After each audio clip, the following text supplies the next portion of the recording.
everybody? It's Ted DiBiase, the $1 Million Man, and you're listening to the Wrestle Talk Podcast.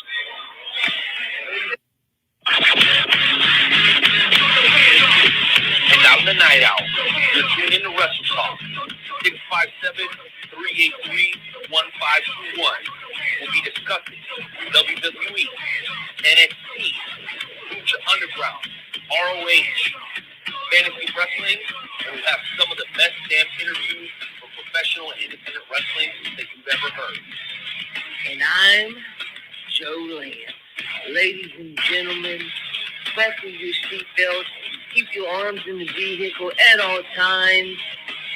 Wrestle Talk begins in 5, 4, 3, 2, 1. Enjoy the ride. All right, ladies and gentlemen, that's right. It is Tuesday night, and it is time for the Wrestle Talk Podcast. I am John Haas, and we're waiting here for the maestro, Jeremy Karp, to get here. He's running a little bit behind, but we're going to get this thing going anyway. So while we're waiting on him, let's go ahead and get things underway here. You know, just like we always do. Let's start here with our sponsors, our great sponsors that we could not do this show without. That's Everything Combat, Kincaid, East Sports Bar, Kansas City, Interstate 70 Sports Media, who's late for the show, Royal Mills Transportation, Painter Dreams Productions, Raft Bun Engraving, where you can contact us and get your very own Wrestle Talk Podcast mug with your name engraved on it. They do one heck of a job for us for only $25, ladies and gentlemen. That's right. You can contact myself. You can contact the Night Owl. You can contact Nightmare Jones. You can contact Jeremy, any one of us, and we'll be glad to get it for you. And, of course, we can't forget the FWWC, the Premier Fantasy Wrestling Group. There are a lot of great sponsors there, and we could not do this show without them. So let's go ahead and get underway here, ladies and gentlemen. And wait a minute. What is that? What? We haven't heard from this guy in a while. What's his music doing there? He's not here, is he?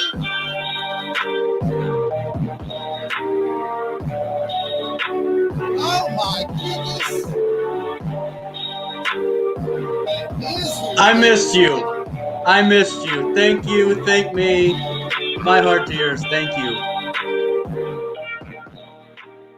Just wonderful. Did you miss me? I feel like, I'm one of those guys you talk crap on like Maestro does, and then when I come back, you go, wow, what a savior.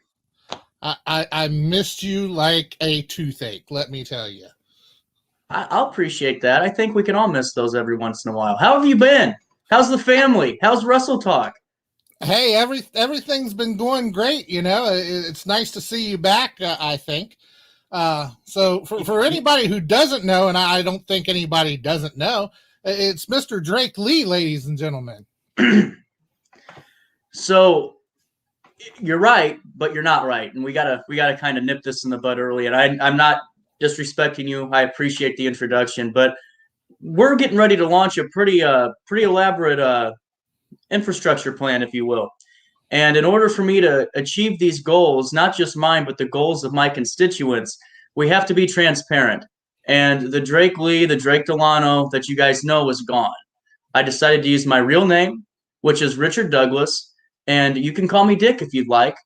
And that's what we're going to stick with, because without being transparent, such as using legal names, my mission will not be accomplished. Our mission wouldn't be. So with that being said, Haas, Mr. Douglas appreciates being right here on the Wrestle Talk Podcast. Once again, I missed you. I missed the show. I've even missed some of the fans.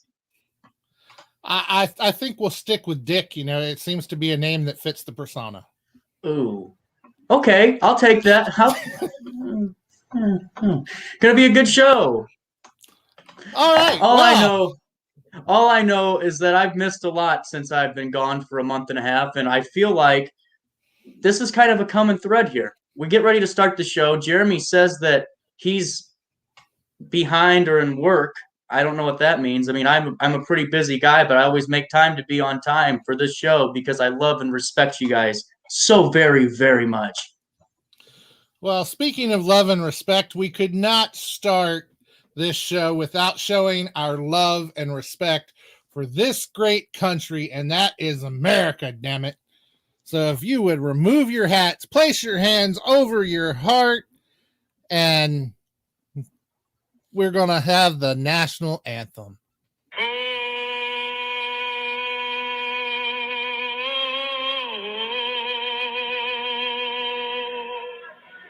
Oh, say, can you see? And the rocket, red flag. Uh-oh. I'll make up for it now. Yeah. Oh, the land of the free.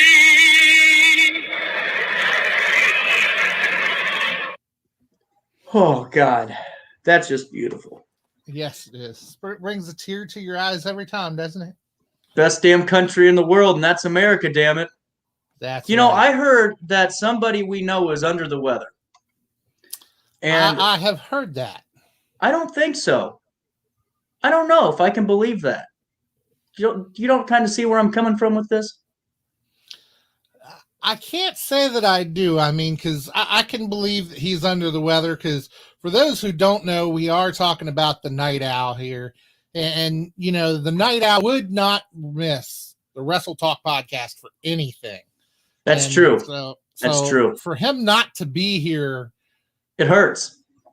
and to leave me with you, he has to be under the weather. Wow. So we're getting back to normal already. The honeymoon's over, huh? Okay. Whew.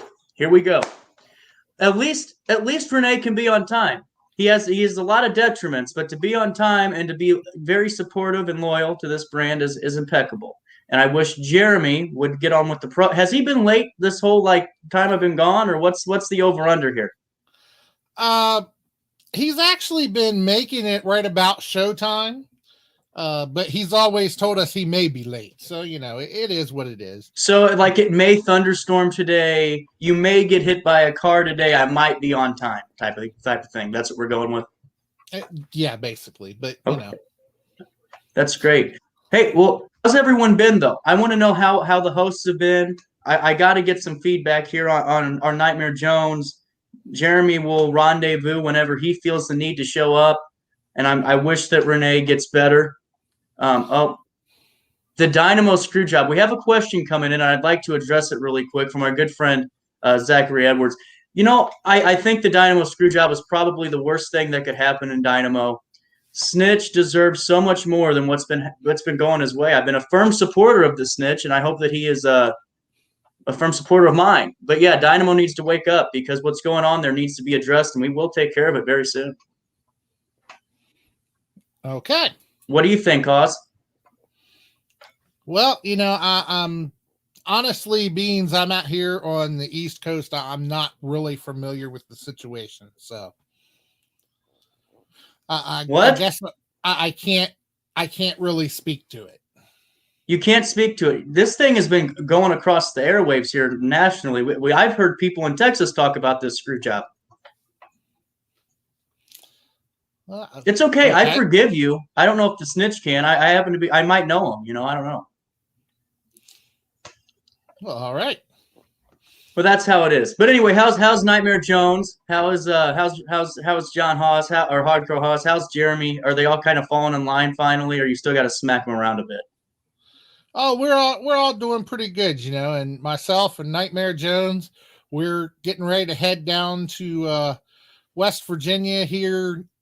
Not this weekend, but next weekend for the G-Force show and the death matches. And, you know, we're really excited about that. We're looking forward to that. We've had some of the guests on in the past couple of weeks that's going to be at that show.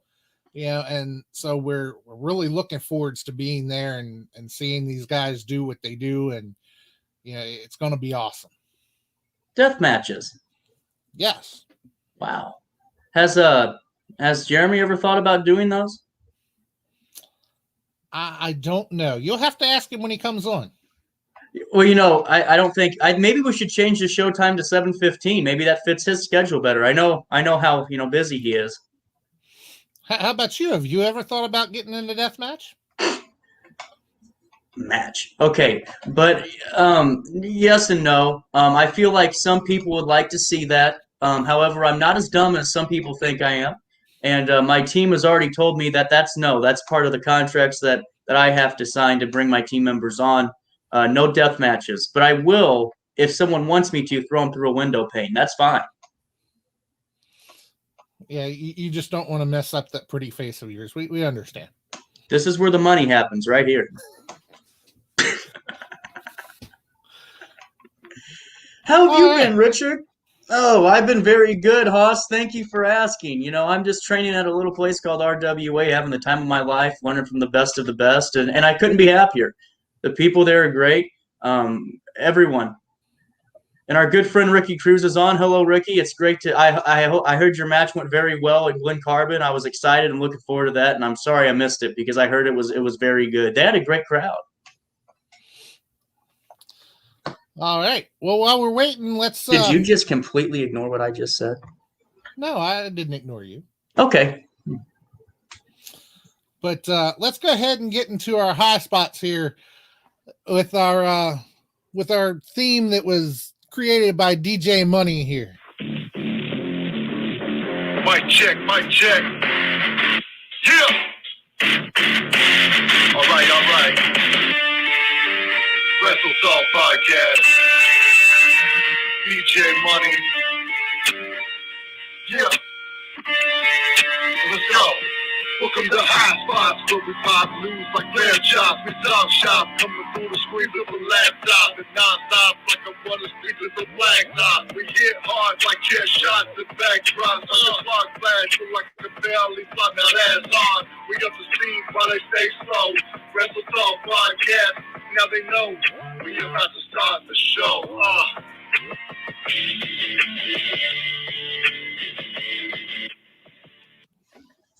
Take it away, John. Well, before we start, let's get to the best high spot of all. Let me tell you, the Maestro has arrived. The Maestro is in the building, so let's go ahead and bring him in here. Gentlemen, how are we doing this fine evening? Better now. Well, thank you, John. I appreciate it. Drake, how are you, my friend? Maestro, he no longer goes by Drake. Yeah, I'll take care of this. Thank you, Hoss. Thank you, Hoss. You see, because you were fashionably late, we had to kind of start. It's okay. I know you're a busy guy, but unfortunately, we're working on. We have to get rid of the whole Drake Lee thing, and here's why. We have a very, very great plan that I've been working on with a new team. I've hired a new team. I shared that on my social medias. We got rid of some people, and I wish them the best in their future endeavors. But we started a new plan, and this plan incorporates not just us, not just our fans. It incorporates everyone around the world. And for that to happen, transparency is key. And that's why going forward, I'll be using my legal name, Richard Douglas. But you can call me Dick, Jeremy. Well, that name sure definitely fits the personality. So why have I heard that? Why have I heard that twice already? That seems to be a common comment. I don't know. I'm glad that I could be gone for 5 weeks, almost going on 6 weeks here, probably 7, and I still get the love that I need from Jeremy. I think that's what I just live off of. I mean, I wake up every day going, wow, I hope Jeremy says something very horrible to me today. Well, I'm glad that's okay. But this is the thing. Would you believe that I was the one that missed you the most? I make that comment and I still missed you the most out of everybody. Did you really? Because John said something different. We have a dynamic that nobody else could possibly understand. We do. We do. And I unfortunately, I feel like every time you're with me, though, you always are a little late and you leave me out to dry for a couple of minutes. But that's okay because we need each other. We're coexistent here. We are symbiotic. Well, and Aaron Wallace, I'm sorry I forgot about you, but we're glad you're here also. So thank you for commenting. Share it. We'll have fun. We got a lot to talk about this first hour. Absolutely. I mean, And actually, before we get going here, I want to let the listeners know that our first guest tonight actually had to cancel on us. So we do have the first hour to fill here. And so we're going to have an extended high spots where we'll talk about anything. And if you guys want to come on and talk with us and join us in a high spot, feel free, shoot myself a message under John Haas on Facebook, or you can shoot any one of us a message and they'll make sure that you get the link to come on and join us right here in the studio. So please do, we look forward to talking with you guys. But, Drake, Dick, one of the reasons that we didn't miss you that much was because whenever somebody would bring you up, it was like you were here, because we actually have an audio recording of you that, we would play so we wouldn't miss you so much.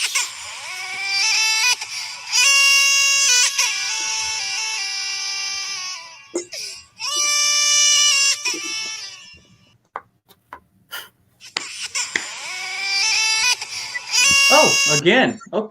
Okay. What, Jeremy, did you fall here? Are you being robbed? What's happening? I'm trying to be honorable because I was trying to laugh off screen.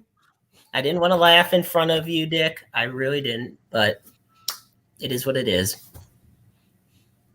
That's okay. You know what? The old Drake Lee character probably would have, the stage stuff, I would probably take over, but Dick is a nice guy. Okay. In real life, I'm very nice, very friendly. People call me probably the nicest person ever, and that's cool. But I missed you guys too, and it's great to know that the fans just couldn't get away from me, and I appreciate that. So, Jeremy, with that being said, oh, sorry.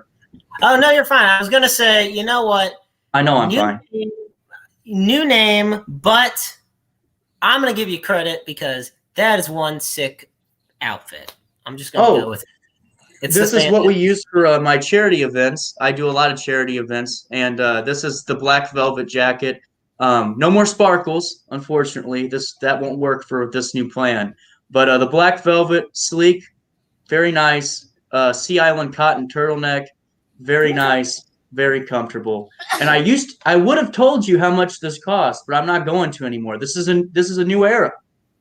Yeah. All right. Well, let's usher in this new era, guys, with some talk about AEW Double or Nothing, one of the most hyped up pay-per-views in recent memory in the pro wrestling world, and with some of the most intense matchups and storylines carrying over in the wrestling world.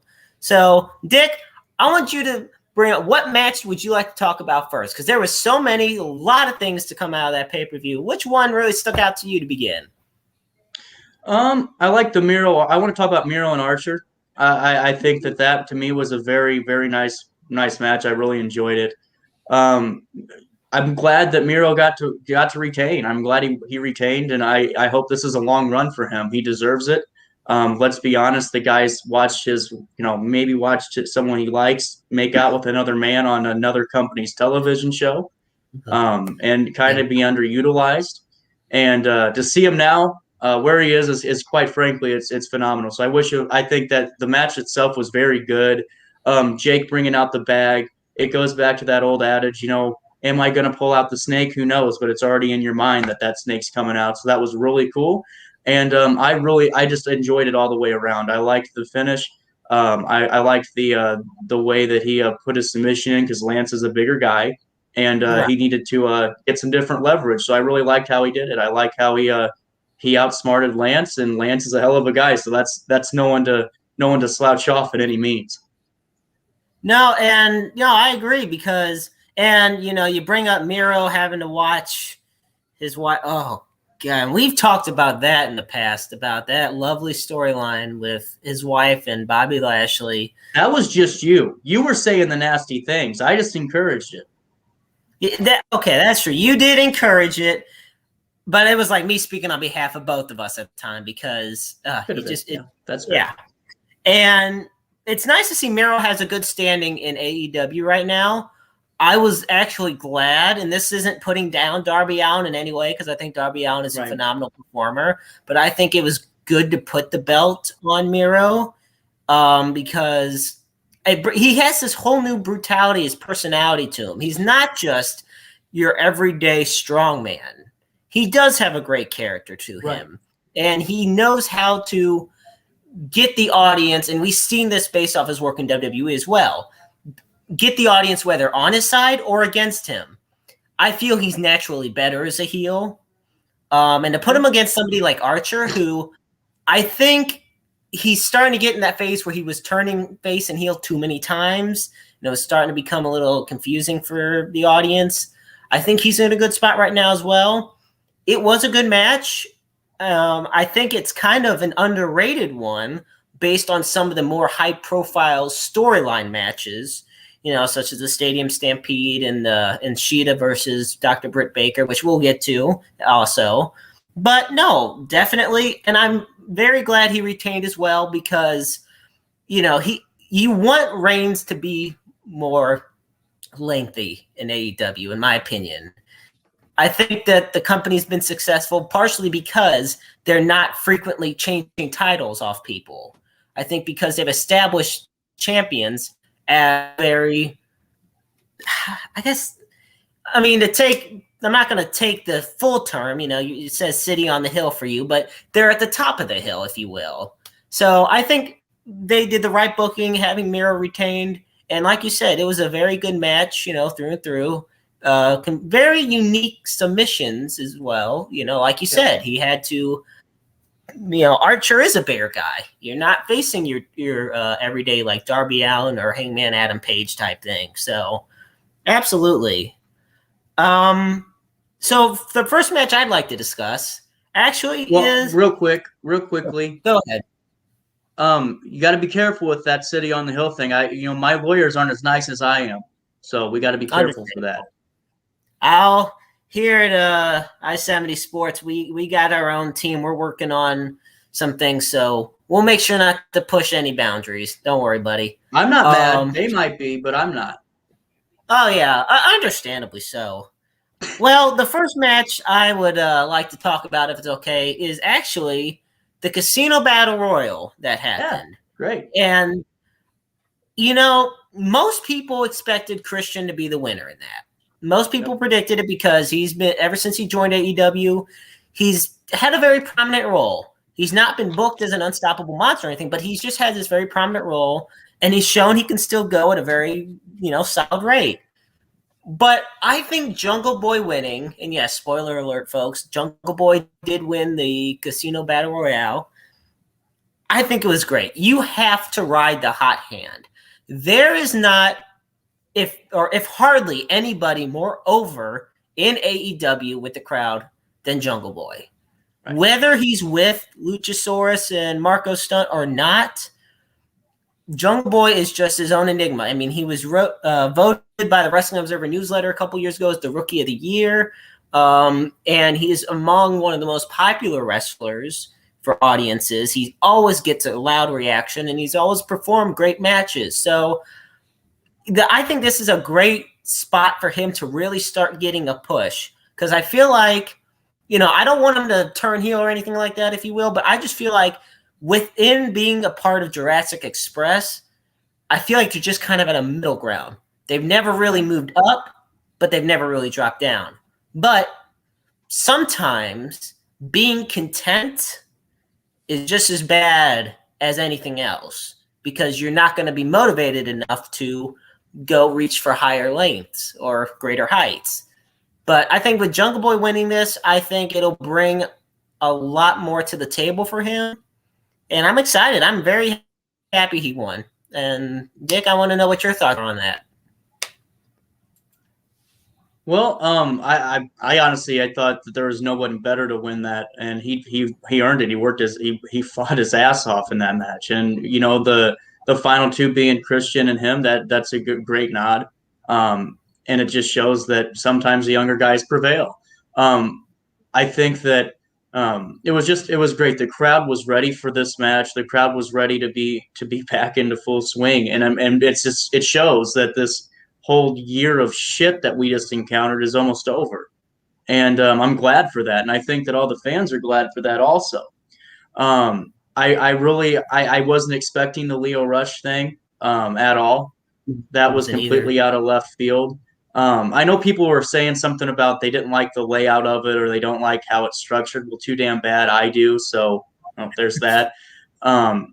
And I mean, really, it showed time and time again why fans are so important for this stuff, especially these matches. The Royal Rumble, that was hard. That was hard. You can't. It's hard. Those matches are built for fans. I mean, they really are. Though that whole match is built off the crowd's reaction, and to have the fans back, and not just back, but they're ready to go. Anything that they could have done. There could have been a guy that, hell, Jungle Boy could have thrown a damn bouncy ball in the air and they would have freaking popped. That's how excited they were for wrestling. And to hear them go with their way they chanted for him the whole damn night just showed why, it gave them that motivation to keep going. And it was definitely, to me, it was fun. It was a great way to start the show. And I really enjoyed it. I really did. Haas, what do you think about that? Oh, I agree. It was a great match, and I really enjoyed it. I enjoyed the whole pay-per-view itself. I thought it was a really good show. So AEW is putting out a really good product, I think, and I think they're showing that they're not just here for a short time, and they're still growing. Right.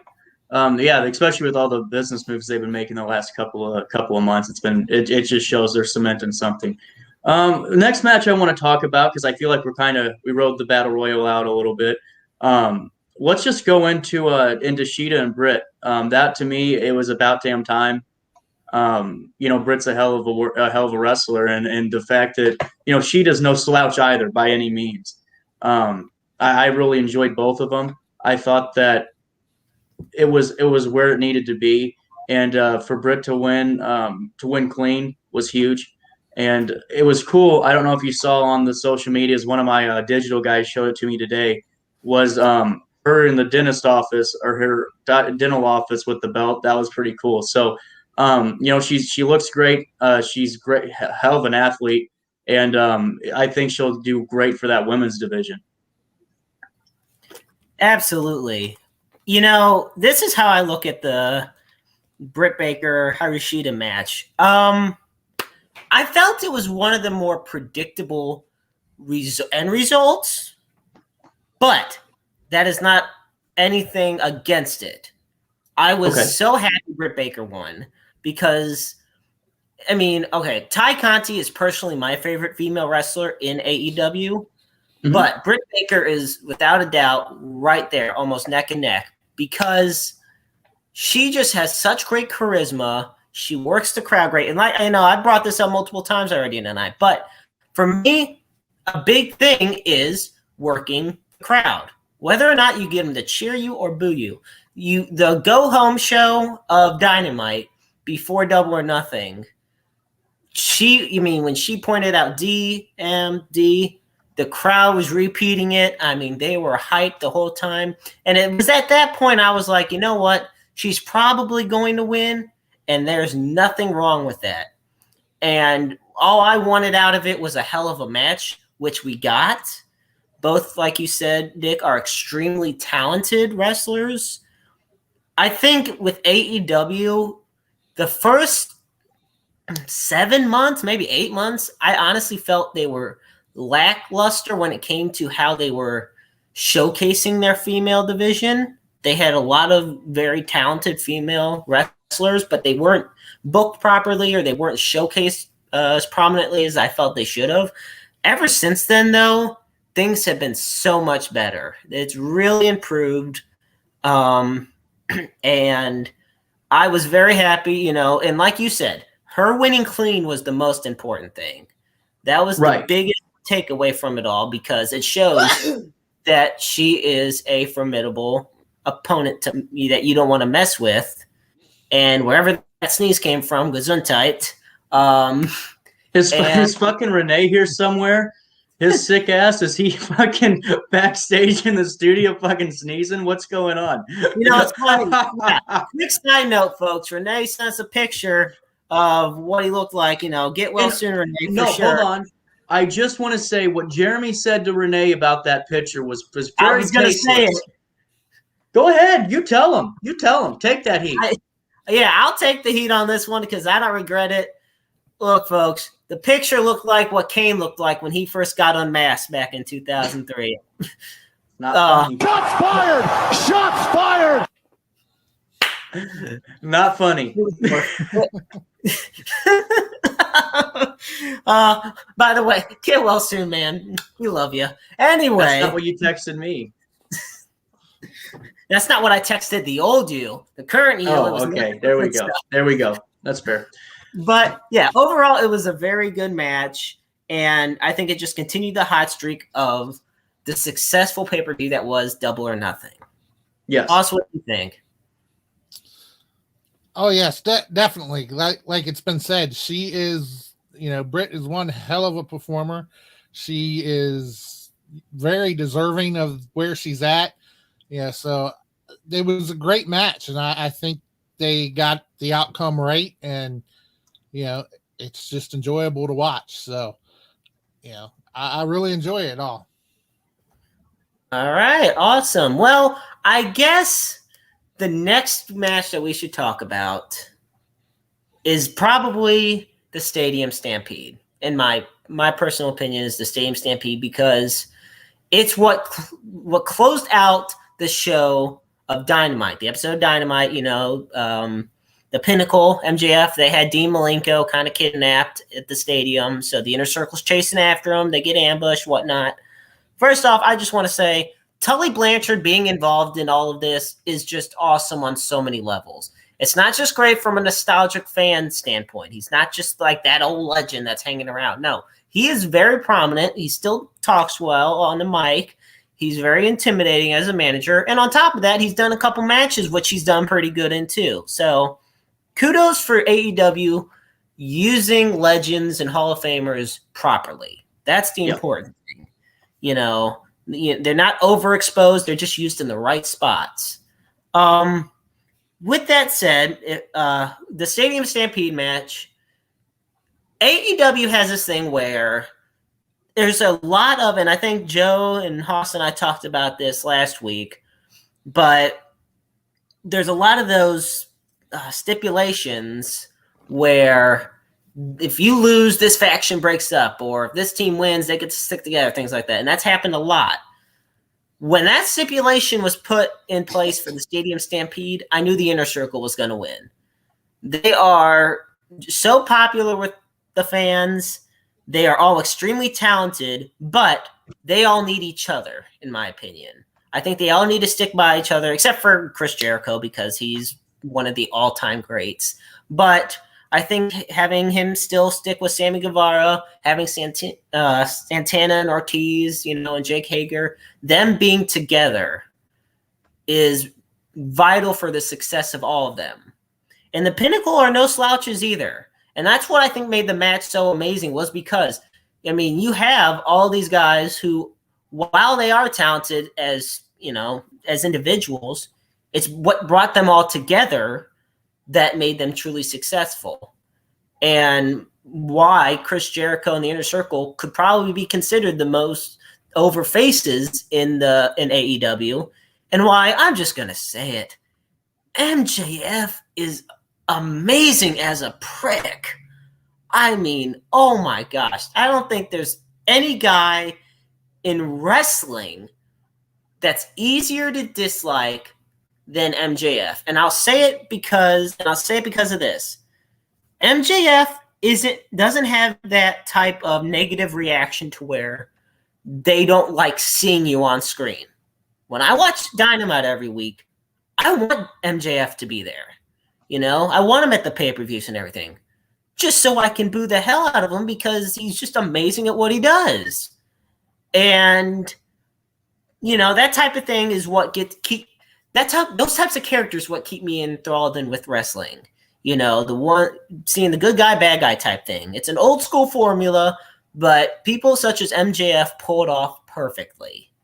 And he's, to me, the top heel. He's a bigger heel than Omega, bigger heel than Scorpio Sky and Ethan Page. Bigger heel than the Young Bucks, all of them. MJF, to me, is the top dog. And even though the Pinnacle lost, the match was still a success. There wasn't a very controversial ending like you had in the Blood and Guts match, So overall, it had the great moves, those highlight reel moments. Nothing that screams 5 stars or anything, but it doesn't have to. It told a great damn story. These month-long feuds, it's only going to continue. I'm excited for where it's going to go from here. Nick, what do you think, bud? Well, I think that when I'm watching this and Jericho's rappelling down this goddamn Titantron, and I saw how freaking hard this guy was falling, okay? I didn't think anything bad was going to happen, obviously, but at one point in time, it looked like he smacked himself against the damn scoreboard. And I don't know if he did or not. I don't know how to ask him that, or even how to get a hold of him. But the fact of the matter is, the whole thing was cool. I'm a fan of those. They're fun. I'm ready for them to have their third match in the ring, all together, doing like a Survivor Series type of match. I think that would be cool.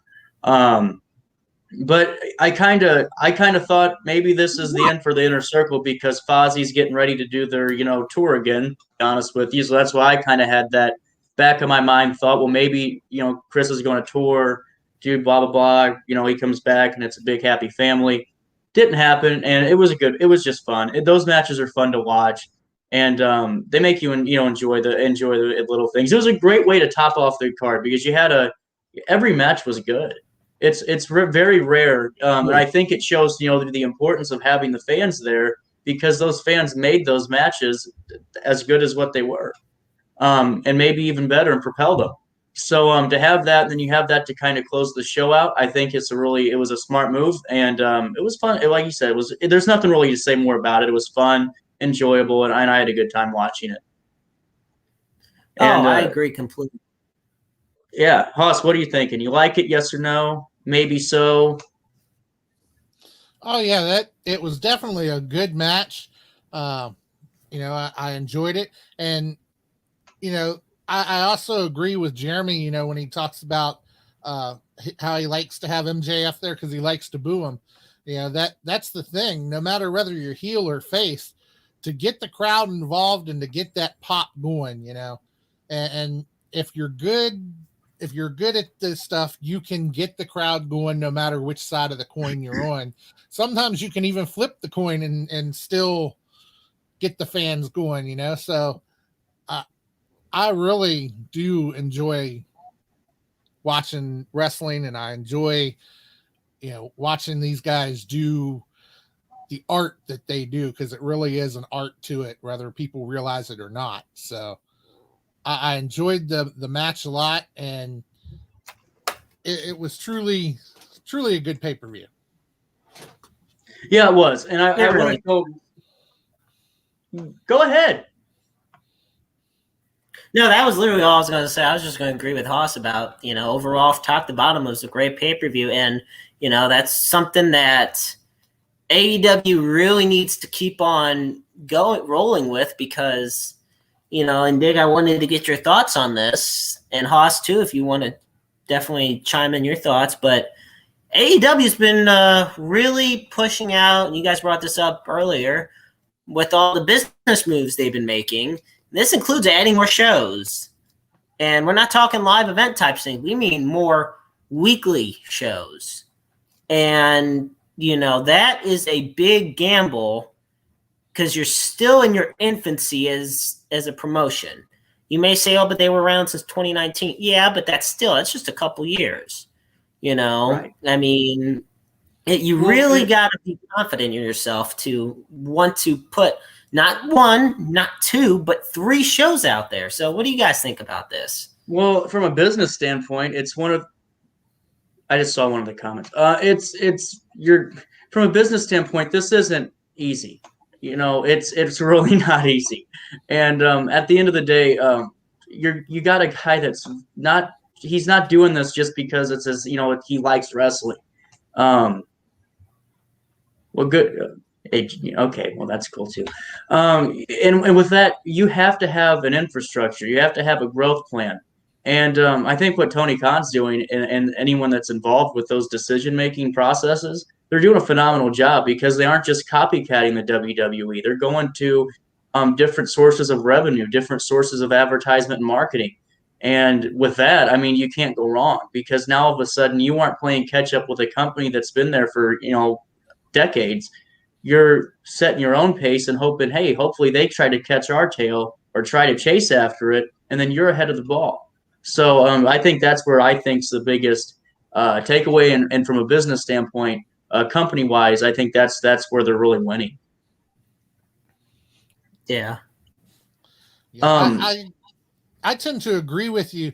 As a matter of fact, to kind of go along with what you were mentioning, and I'm not exactly trying to change subjects here, but yeah, you mentioned doing things and being ahead of the game, but it's been coming out here recently that the WWE is trying to work with New Japan Wrestling, which AEW has been doing for a while now. And I don't know if you guys saw it or not. I happened to catch from one of the news feeds a promo that Tony Khan cut against the WWE and Khan over there. So, and it was actually, I thought it was entertaining. Very good promo.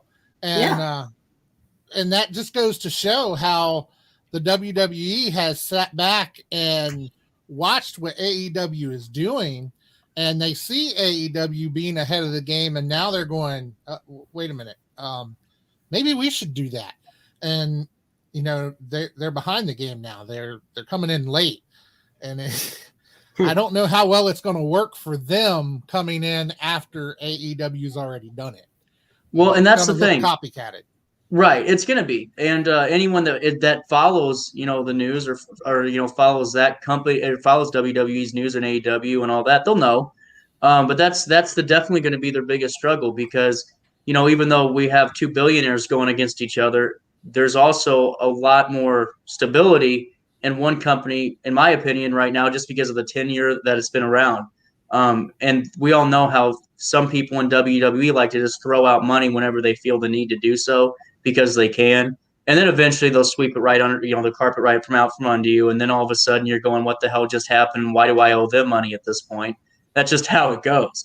But yeah, no, I think that's where it's going to start getting into a little bit of a war scenario, because now all of a sudden, whoa, you're starting to take our, you're really starting to, copycat our shit, and that's not good. But I agree with you, Haas. I think that you're right. They definitely caught the ball early with that, and WWE is now trying to save their ass in a way and try to go, whoa. Who said anything about being exclusive? I mean, that's kind of overrated, pal. And that's just, it's the way it goes. But it's great that they got on it early. I agree. And don't forget, to our viewers real quick, don't forget, if you guys would like to voice your comments, please call your in. Thoughts. Yeah, join us. Anything we're talking about, or if you guys have something you want to bring up yourself, hit up myself or the Maestro or Dick. No. And we will shoot you the link to come in the studio with us. So basically, feel free. And if you were to happen to either stump and or just completely blow Jeremy out of the water with a phrase, you might get a free Dick Douglas t-shirt. You might. I haven't talked to my my marketing people yet, but I think we can make that happen. And if you actually do that, I mean, that's a prize well earned, because it's not easy. That's not easy. So can we talk about Sting real quick? Oh, I was going to transition based off a comment from our audience, believe it or not.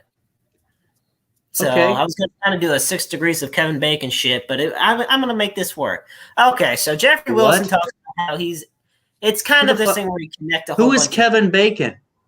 He's an actor.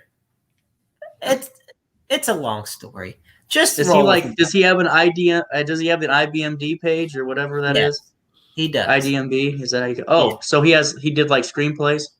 He did a few. Just a couple things here and there. The I only don't like thing his I last know is name. the one on my breakfast plate.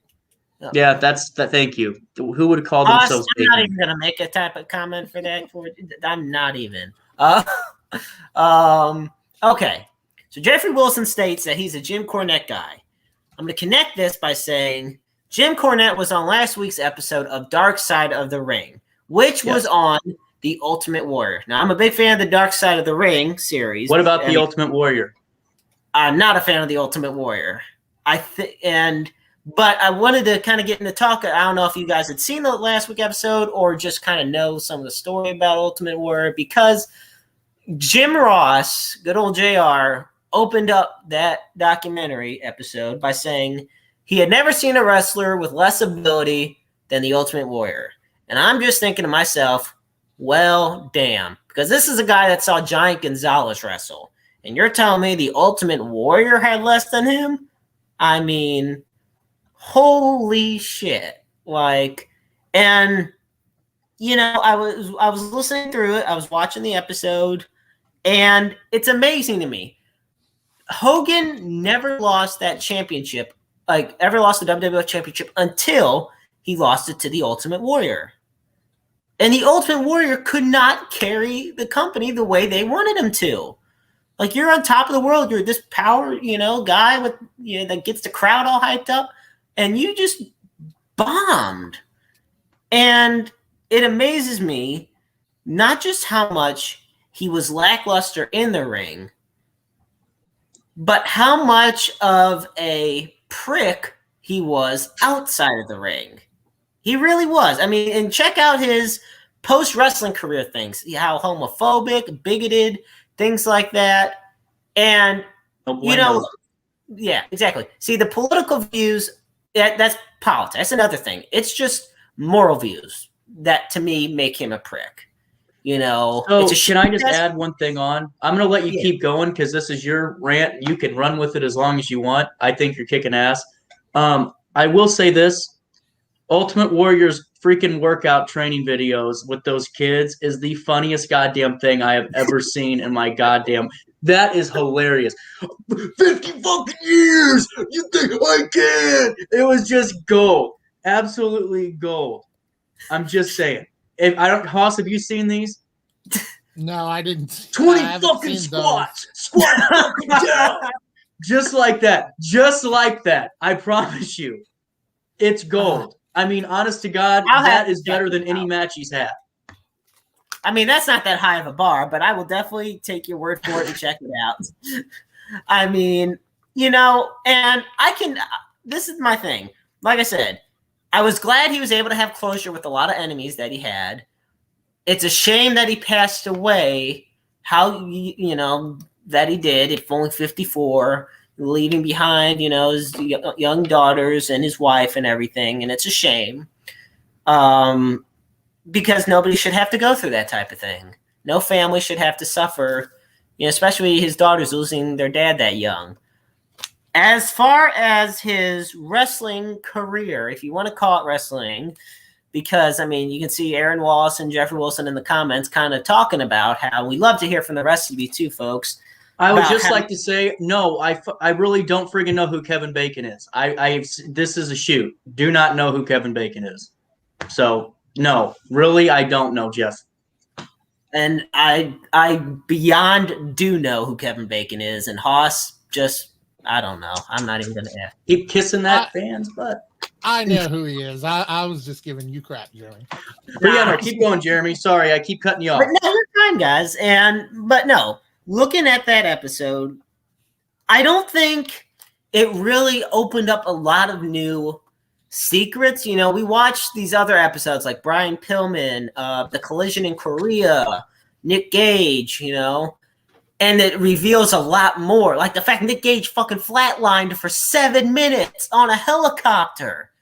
Or the fact that, Scott Norton hit a pool ball on the floor in North Korea and they broke the pool sticks and said, no, get the fuck back to your hotel room. See, stuff like that we never heard of. We've heard plenty of bad stories about the Ultimate Warrior.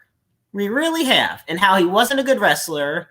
And though you'd mentioned about his workout regime, oh man, those little wrestling buddies are cute as fuck. They really are. I'm not going to lie. I mean, he was a seller, merchandise seller. He was. Can't. It's one of those things that people that are that do research into the industry and they do read the news and all that. They have their right to believe the same viewpoints you have. I get it, But we also have to look at the other side of the shoe. That's going, well. Ask anybody that was a kid in 1990. They all had those Ultimate Warrior bands, in the 80s. They all did they all did that. And that's how he did it. That was just me impersonating Ultimate Warrior. So you guys are welcome. That was for free. But it was just, to me, it's one of those where you got to look at both sides of the coin. You really do. And I'm not taking anything with it lightly in regards to his comments about people, because that's not cool. Those are his own beliefs, and I'm not going to get into those because I have different ones, and that just is what it is. But we can't not look away from the fact. Harley probably would say that. We can't not look at the fact that he was pretty iconic in that era. Not compared to Hogan, maybe not as much as Hogan, because he wasn't. Or even a Savage, but he was still up there. Yeah, and I think, and I'll say this though, and the documentary, the episode Dark Side Ring also points this out. As far as getting over and as far as being that big power, guy, maybe not on top like Hogan and Savage, but to your point, it worked because it was the late 80s and early 90s. It really did. That was a whole new era, a whole different era of wrestling. But it proved how fast a character like Ultimate Warrior could become outdated. Yeah. Hulk Hogan's timeless. Macho Man Randy Savage is timeless. So is Richard Douglas. Thank you, Jeremy. I know. Damn it. That was my next one I was going to say. But you know what? Okay. Anyway... Because when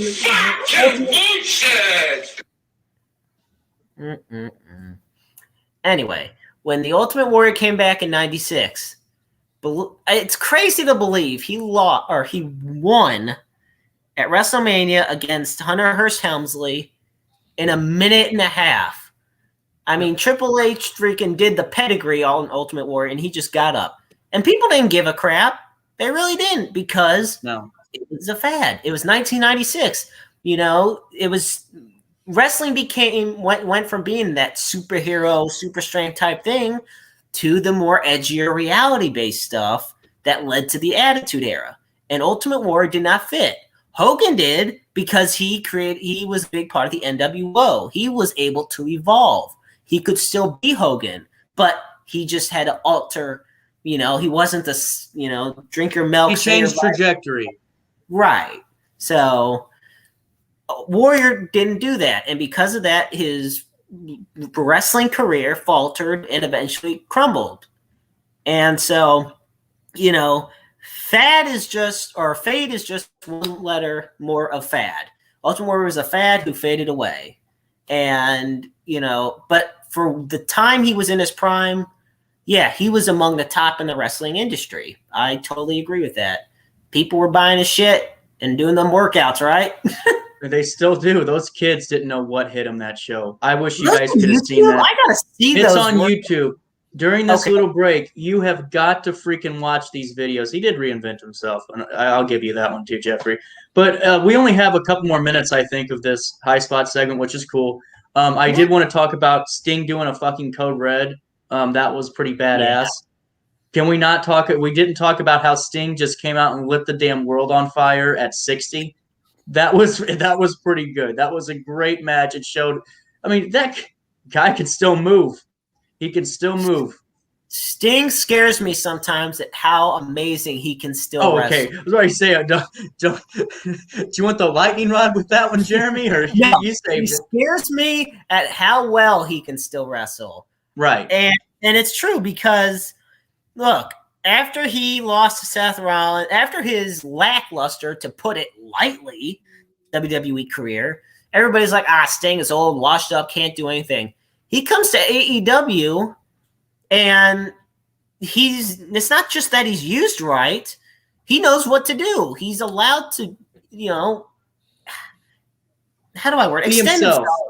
Yeah, be himself. And, when he does a code red, you're thinking, how old is he again? And you said 60, and it's like, what? Really? But he shined. It was amazing. I'm glad he went from basically being retired because of neck issues to being able to have a comeback story like this, kind of like how Edge has been having one. But Sting, major props to you for what you've done in AEW so far and what you're going to be doing in AEW, because Sting is not a washed up old vet. He's still got it in him. And so I'm happy. Keep going. Sorry. Keep going. No, I'm good. I was just saying, I was just praising Sting for how well he basically just proved fans who doubted him wrong. And for fans like us who like him, impressed the hell out of us. So I would like, we have 3 minutes left in high spots, right?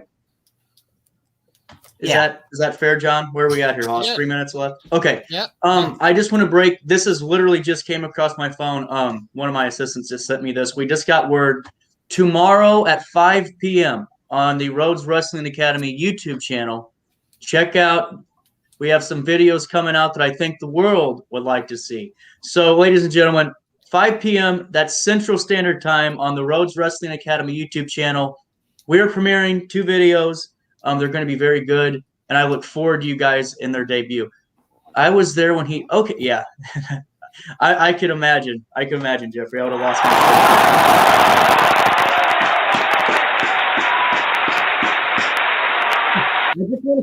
I want to say right now, and doing this just the Ultimate Warrior workout videos ready on YouTube so I can check some of this out on the break. I am really curious about this. Promise you, I am asking everyone in this that's watching this, that's commented, to check these videos out. It would make the whole high spot segment a hell of a lot better, because that is the icing on the Warrior cake.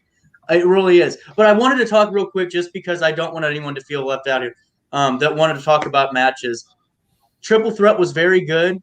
Obviously that was going to be phenomenal. Kenny, Pac, they did great. Orange Cassidy was awesome. And then Cody and Agogo, he was phenomenal. Most people say the Cody Agogo match is probably it's not so much like the worst, but you know how they always say least best? And a lot of people are kind of looking at it that way. I thought it was pretty solid. Nothing really stood out to me, but I love the fact that for one night, if it's just for one night, he came out as the American Dream. Yeah. Cody Rhodes. That in and of itself, it's not cool. One of those, it's not a nostalgic thing. It is just so heartwarming because, it's just that family feeling, family first. So I love it. I just want to give this to Jeffrey real quick, because you're right. The American Dream stuff was really cool, Jeremy. But here, Jeffrey, just for you, this is my, well, goddamn pockets out there, goddamn. There you go. There's your Jim Cornette Pockets comment. I read the comment. I had to give it to him. Well, goddamn.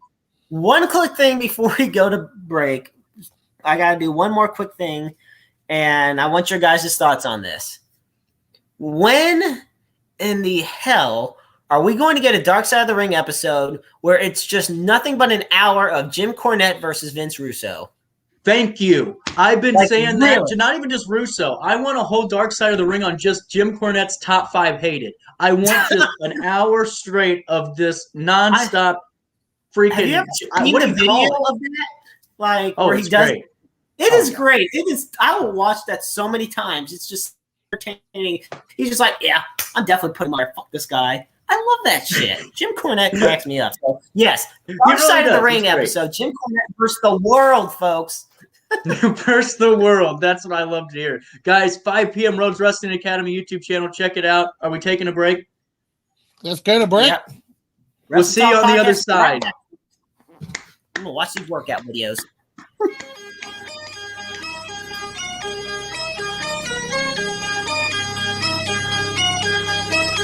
Return to the D was imminent. Step into the mic, it's like a brand new lyricist. I'm here to do what should have been done 10 years ago. You can't fuck with me, I'm stepping out the shadows. So walking overloaded, I'm ready to explode. I lost all self-control. Setting your skills like Highlander, one slice, and I watch your head. Hit when I upload on the mic. I'm in everything I see. It's destruction on sight. Most it sound like a track with no bass. It's a heavy. Me on the other hand, I'm shattering the concrete, breaking down the doors to motion enemies within the opportunities. It's survival. I ain't going nowhere. I got immunity. More calculated, gruesome, and devastating than ever. Sharper. Step here straight through the armor. Going harder, hitting farther. Yeah, we'll tear straight through the charts and slaughter any of you motherfuckers that can't see that we the best MCs, capiche? Slow return of the untouchedness of my mind frame, just letting loose like praying with no anger. Give up who it is or who it is. I'll drop back and split your wig like it's a weekend. Can't feel your face, but it wasn't the cocaine. It was the lead pipe that rattled your brain. Fuck. Flipping the script, I'm gonna stop and spit all on it. My own rules, got my own code. Come and try me, bitch. Get with it. I ain't playing around. I'm the type to leave all my competition buried 6 feet under. Surface, we emerge from the depths of hell. I hear him now. Remy's back. Oh shit, fuck my life. Drop the beat, and I'll make the world suffer defeat. Ain't no one fucking with the return of the D. Sharper, lyrical step here straight through the armor. Going harder, hitting farther. Yeah, we'll tear straight through the charts. Motherfuckers that can't see that we the best MCs, capiche? Slow return of the D.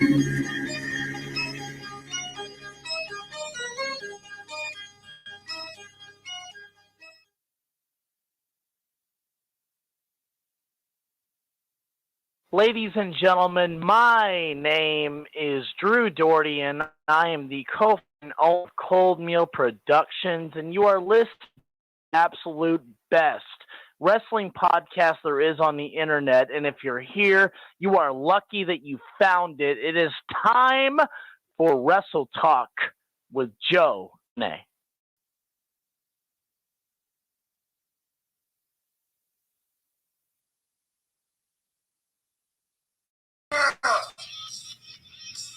And then go out and conquer a chunk of the Oh, world.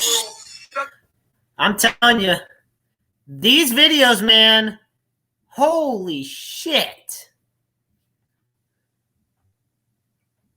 Hoss, can you hear me, bud?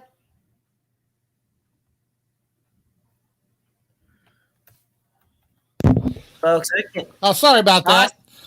Yeah, you're fine. Yeah, I've been watching this. I hear you. Holy. Yeah, I was gonna say I've been watching the freaking Ultimate Warrior video, workout video, like Dick said, and damn. Talk about the adrenaline. The first hour, Jeremy, you were a little late to the show, but it looks like the second hour looks like Dick's the one going to be a little late coming back on this one. Yeah, but at least I had work, so I don't know what his excuse is. So while we're waiting for him, folks, let me use this as a wonderful time to announce our thankful sponsors, our awesome sponsors, who make the Wrestle Talk podcast what it is, the most kick-ass wrestling podcast in the world, and getting better every single week. And that is Everything Combat Productions, Esports Bar KC, Interstate 70 Sports Media, Royal Mills Transportation, Painter's Dream Productions, and, of course, the FWWC. And my dear friend Hardcore Hoss over here has one more that he knows he is promoting. The Wrath Bun Engraving. They're the ones that do all the engraving for Wrestle Talk. They produce our Wrestle Talk podcast mugs. $25. They have our logo on them. You can get your name on them as well. If you want to get one, just hit one of us up. Let us know. And they're $25 plus shipping. And the Night Owl will be glad to put an order in for you. Matter of fact, I think I have another one coming for a surprise for somebody. So there are bar quality mugs and everything tastes better coming out of them. That is scientifically proven. No matter what you're drinking, it always tastes better out of a Wrestle Talk mug. Oh, absolutely. And the shit that goes on in the wrestling world and the world in general, we need plenty of drinks. I tell you that right now. Oh, But well, what do you know? there he He's is. back. Well, he's silent, but he's back. Don't There he you is. silence me. We got I good was about things to happening say. here. I was about to say I think the best Hoss he's muted sounded me all on night. purpose. You know what? I could see that. I really could. Sorry, I had a quick phone call with a very, very important person, and you know how that goes. So, not saying you guys aren't as important, but Yeah. you know, duty calls. I'm here for everyone. You know. Oh yeah, it's hard. You got a lot of engagements. Trying to keep up all of it. It gets difficult. It does. Well, we just That is not what you were saying while he was gone, Jeremy. I will tell you what I said while you were gone, and I'll be 100% honest because guess what? We need to have fact checkers. Well, it's not just that, but you can also replay the show when it's done anyway, so you could see what I said. But I was finding it interesting because Hoss brought up the fact that I was late the first hour. Yeah, see, now he's like, shit, now I got you. Hey, no. That you're late the second hour. I said, yeah, well, at least I had work. So there we go. Okay, so I don't have work, but the world has to stop when Jeremy Karp's working. But when Dick Douglas goes out and takes an important phone call, the whole world, tell CNN next time. I will. I'll tweet it. So it's okay. It's okay. I wish that I would be worthy enough to receive a mug, but I have to pay double. It seems like every time I try to check one out, the price jumps 100%. So I don't know what the deal is with that, but that's okay. Get a mug. I tell you what, if you want one, I'll put the order in as long as you're paying for it. Well, I think that what we do is I think that what we would do is we would send it to DouglasForAll.org. They're my 501(c)(3). That's what's supporting this new plan. So I think we'd have to pull it out of that fund. So, all right. Well, you know what? Our second hour guests are in the studio. So why don't we transition to them? Which one of you would like to do the introductions? Jeremy. All righty. Thank you, my dear friend. Okay, ladies and gentlemen. Here now on the Wrestle Talk podcast are one of the most recognizable tag teams and one of the more devastating tag teams in the Midwest. And that is Jake Prater and Sid Holland. Ladies and gentlemen, it is my pleasure, as well as Hoss's and Dick's, to introduce to you the Midwest Mercenaries. Welcome, hey, gentlemen. guys. Welcome. Hey, Welcome, guys. It's over like that. Thanks for having us. An introduction there, guys. Thank you. Great to see you again. Yeah, you as well. Thank you. Well, Jeremy, don't let me steal your spotlight here. This is the Jeremy Karp show, apparently. First, man. I want to hear what you have to bring to the table. I want you to go first. Well, guys, see what happens when you're gone for 6 weeks. No shit, you're gone for 6 weeks and the world stops, but that's okay, guys. I wish I could still be down there in the Midwest with you, watching you guys, wrestling your matches. You guys light the freaking world on fire every time you step in the ring. And how are things going down at WPW? IWP. You guys were kicking ass and taking names, to say the least. Oh man, I tell you what, basically that's what we decided that we wanted to do. We saw that there's a tag division in the Midwest, and that there's really not a whole lot going on with the tag division, and we just decided we wanted to set it on fire. And that's basically what we're doing. And there's been a resurgence for tag team wrestling in WPW and with IWAP now that we're on the scene.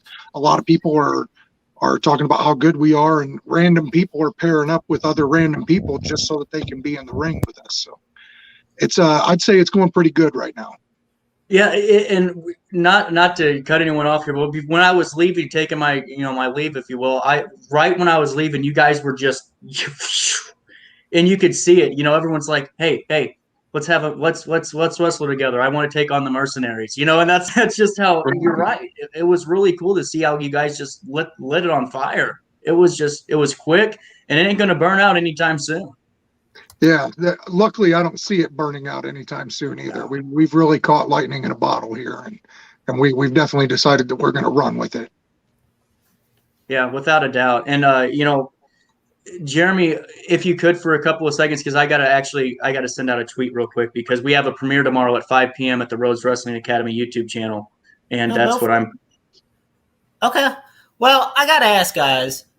For those out there who don't know you, and for those that don't, I feel terribly bad for them. But what brought you two together to become the dominant force of Midwest Tag Team Wrestling? Well, aside from what I said earlier, with Jake and I basically we became friends, through wrestling, and we were both doing our own thing singles wise, and it was just a common bond over tag team wrestling.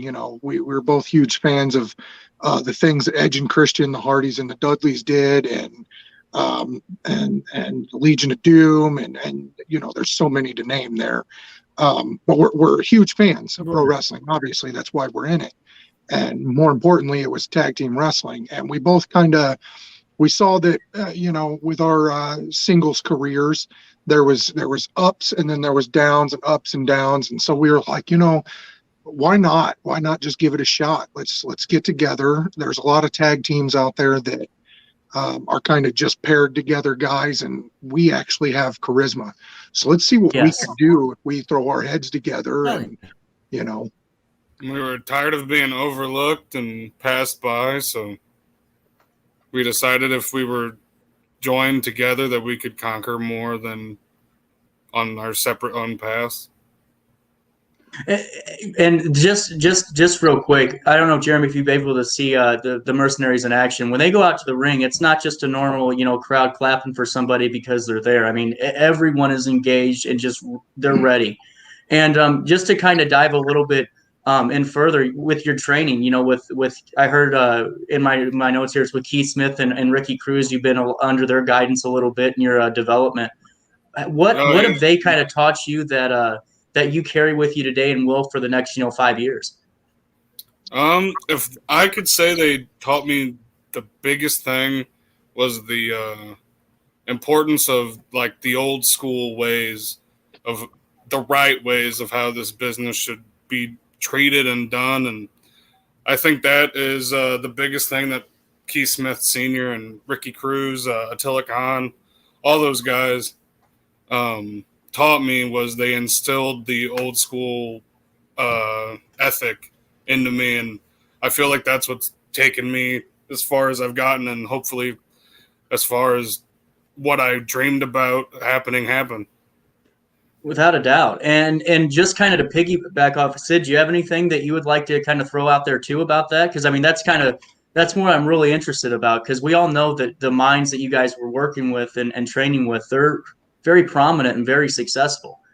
Yeah, absolutely. If I could add to that, I would say that one of the greatest things that personally I haven't dealt a whole lot with Keith. He hasn't actually hands-on trained me. He's given me some advice here and there, but Ricky has been a big influence in my life as far as training goes. And if there's one thing I could say, it'd be timing. He's taught me, you don't have to get everything in. You don't have to go so fast. Nerves are always going to be there. Just slow down, enjoy the moment, enjoy the ride. and don't take it for granted. And I think that's been the biggest lesson for me from Ricky. That's great. And to piggyback off of the what's down the road and what you guys have already accomplished, what's your guys' plan here in the next year? We'll just say COVID's finally getting off our asses. Finally, fans are coming back on television, so that means more people are going to be coming to these shows. Guidances are lifted. What are you guys looking to do here in the Midwest, and not just the Midwest, the country? Yeah, anything you want to say there, Jake?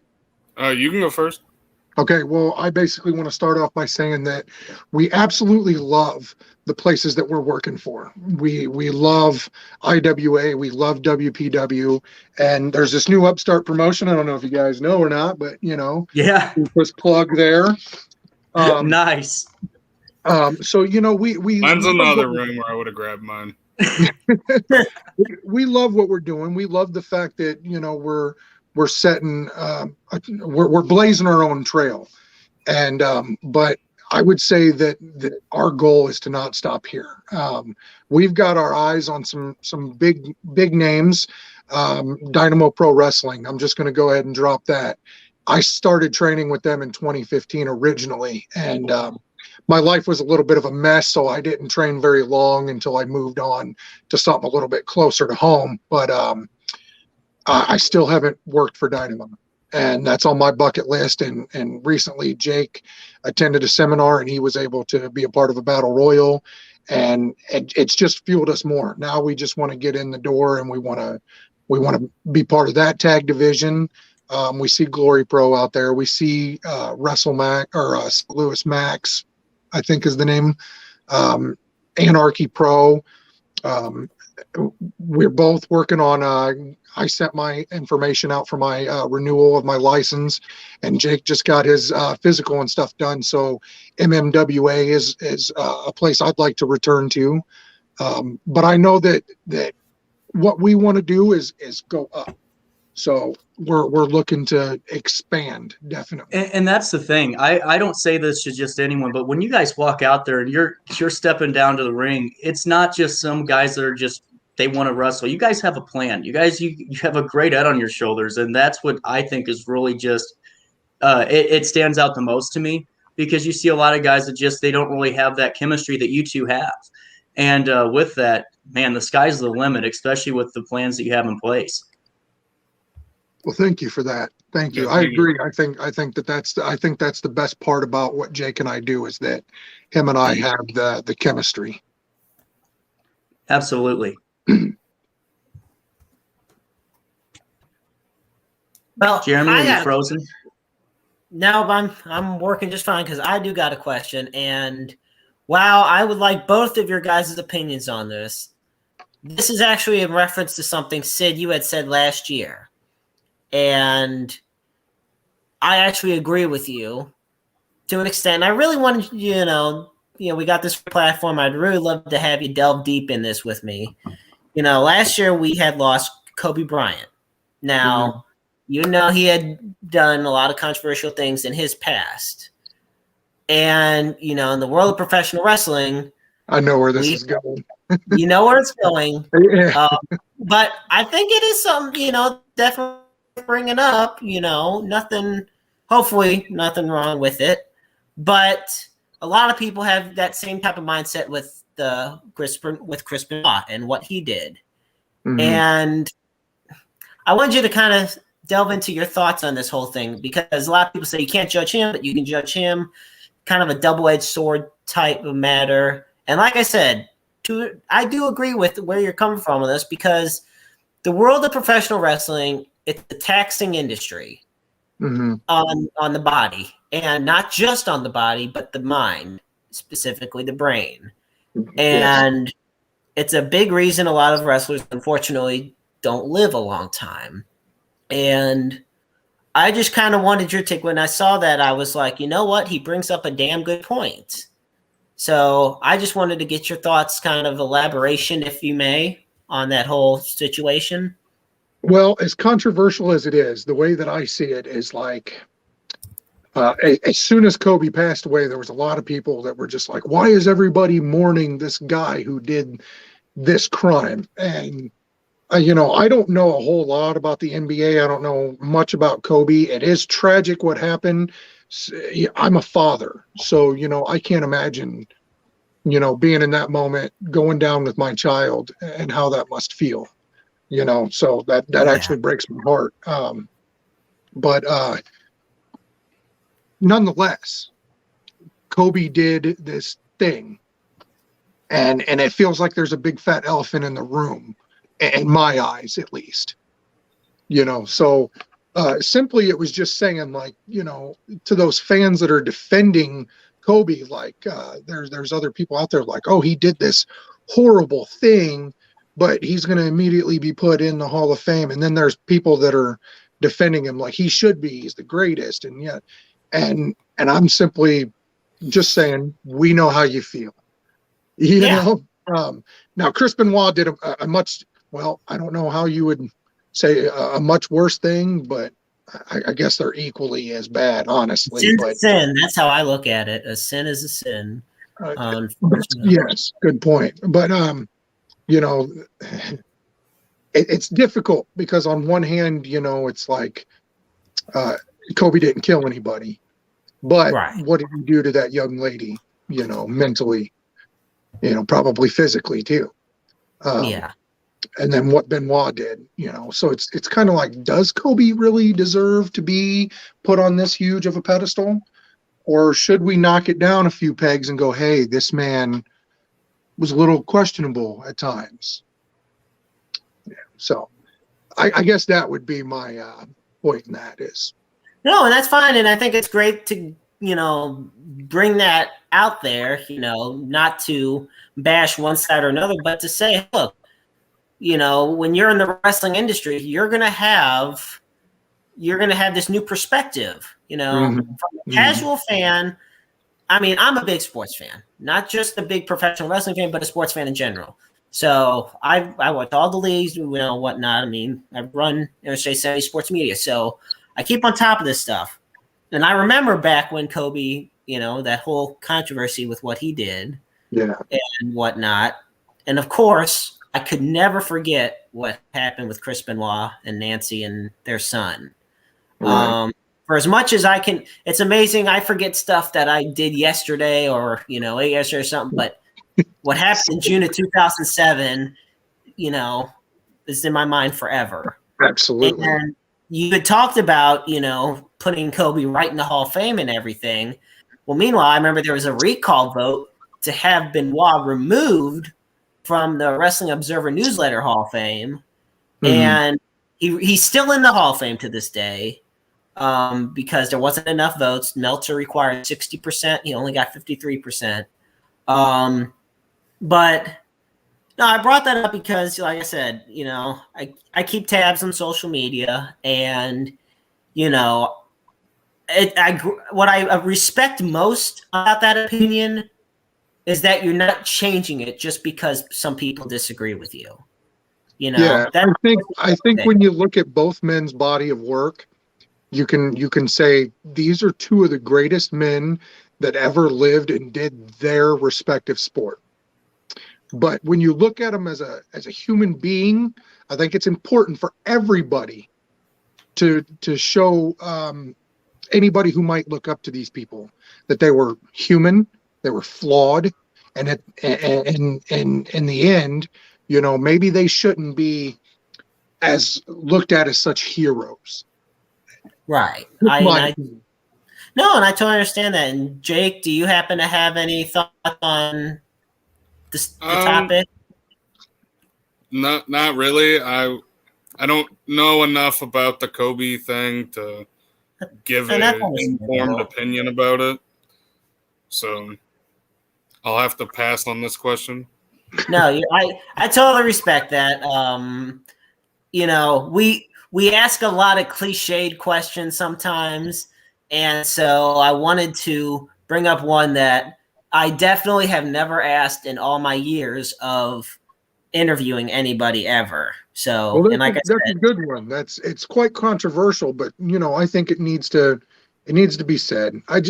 Just me as a parent, I think that we should always protect our children. And so if my son was like, I want to be like Kobe when I grow up, I would be quick to be like, his body of work, amazing. But let's talk about Kobe the human a little bit, you know. So, Right. No, I totally understand. I respect the fact that you had no problem, discussing it and delving into it. So I greatly appreciate that. absolutely. So now as a tag team for both of you, it's a quick different transition, but now it's one that I know both of you would like to kind of delve into. You guys were, to be a champion in any industry or any promotion is a life-changing and life-altering accomplishment. It's something that you cherish for the rest of your lives. To be the first champion of a promotion is really something because you guys officially set that bar. Every subsequent champion after you is like, hell, we got to be just like these guys, or we have to be better than these guys. Mhm. I had said it earlier to Dick and Haas in the show that being content is just as bad as doing poorly because you're not motivated enough to reach greater heights. And for you guys, Illinois Elite Wrestling Tag Team Champions, but you guys were never content. You guys wanted more, and you achieved more. But what I want to ask you guys is, how did it feel when you guys became the inaugural Illinois Elite Wrestling Tag Team Champions?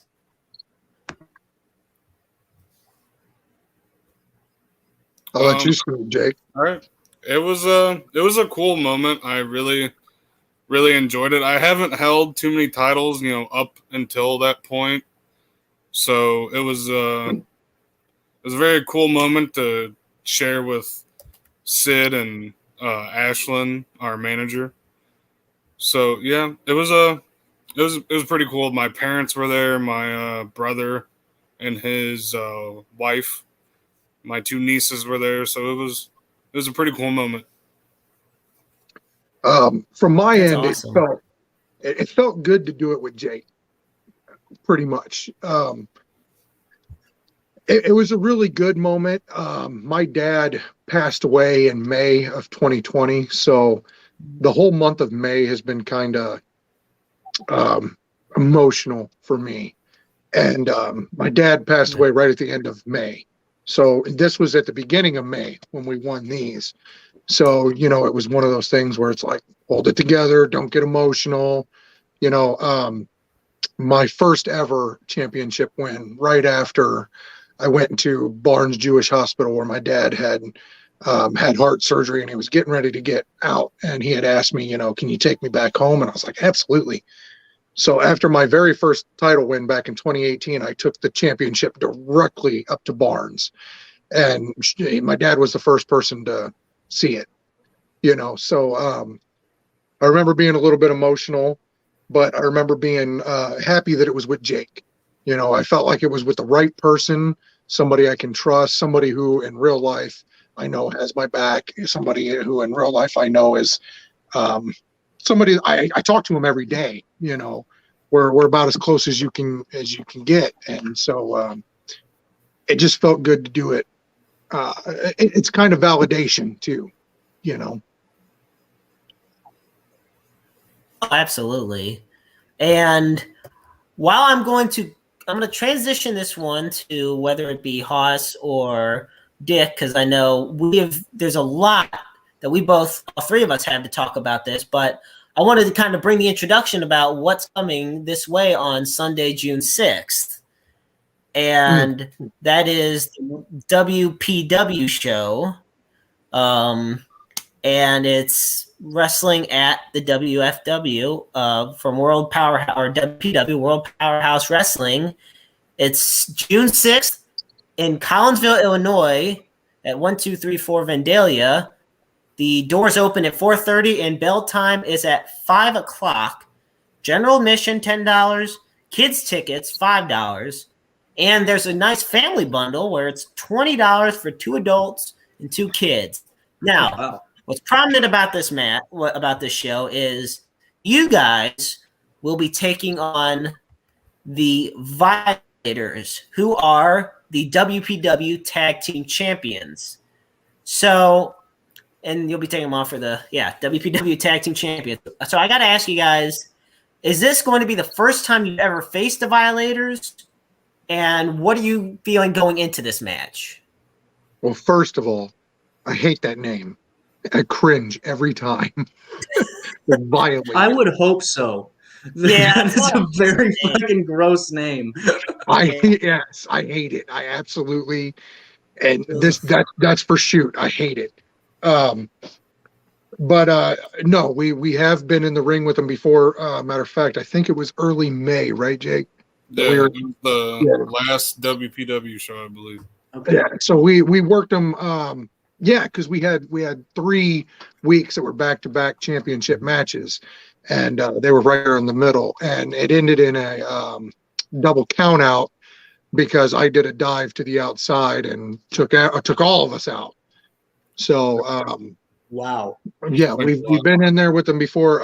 After I did the suicide dive, I tried getting back into the ring, but one of them grabbed my tights and pulled me back out. So we're basically we're looking for a match that's no count out. Why and they come out with 2 different. They have a manager and then they have a bodyguard, and why you need all that, man? So Because they know what's happening. They know what's coming their way. That's why. that's right. Lightning in a bottle right here, man. You can't stop what's going on right here. This is this is absolutely insane, and they know it's a freight train coming their way, and so they're trying to do everything they can. But so yeah, we're definitely looking forward to the title match. Jake, what do you think going into that? I mean, that's awesome. You already have 1 under your belt. Are you going in for? You guys feeling pretty good about walking away with 2? Oh yeah, definitely. We can hold as many as we want as long as we put our mind to it and don't let anything else distract us. We can't let those 2 managers that they have outside distract us. I think honestly that WPW should just put me and Sid and those 2 in a cage and just let it be just us, and that's it. But who knows if that'll happen? Maybe one day. I would love to see that happen. I just want to be the first to endorse that goddamn match right there. That would be really cool. We've been petitioning for it ourselves. We got the championship rematch, but it looks like the commissioner's not going to let us have our cage. So we'll see how this match goes. I definitely see us walking out with the WPW championships, but all that outside interference and everything, we're just going to have to fight twice hard to combat it all. Yeah, and Jeremy, not to cut you off, but I'm just curious for myself. It's been a month and a half since I've seen you guys and everything with WPW. How is that layout there at the venue? How's that venue with fans? I heard that you had a great turnout the last time. It's an absolute madhouse, man. Yeah, we had a packed house, and we could only do 60% of the venue. Can you imagine if we could have done 100? That place would have been packed up. It was already packed up. Can you imagine? And they were going absolutely insane, and we got a lot of compliments throughout the night too. People were like, those fans, they love you guys. They just kept reacting to you, and I think that's all that it is, man. So as long as they're reacting to us and they like us, we're going to keep coming back, and with the support and the love of the WPW fans behind us and any other wrestling fans behind us, we're going to keep on going. Yeah, and Jake, do you have anything to add on to that? I agree with everything he said. As long as they're reacting, telling us we're doing good, and they want to see us, we'll be at any promotion that the people want us at. Nice. And this is kind of branched into my next question, because we talked about COVID a little bit earlier, but what COVID, it was different. You got to limit capacities. Some promotions can't have fans. What did COVID teach you guys as athletes, as wrestlers?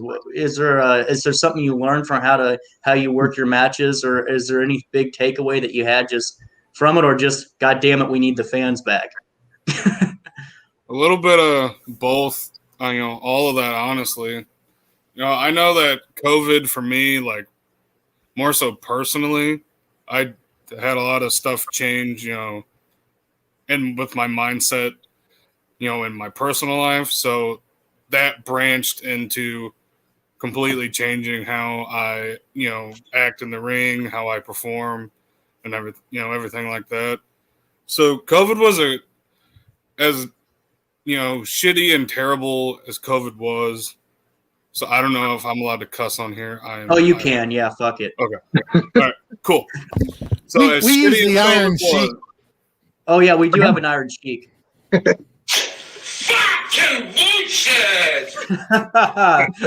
favorite. Well, there you go.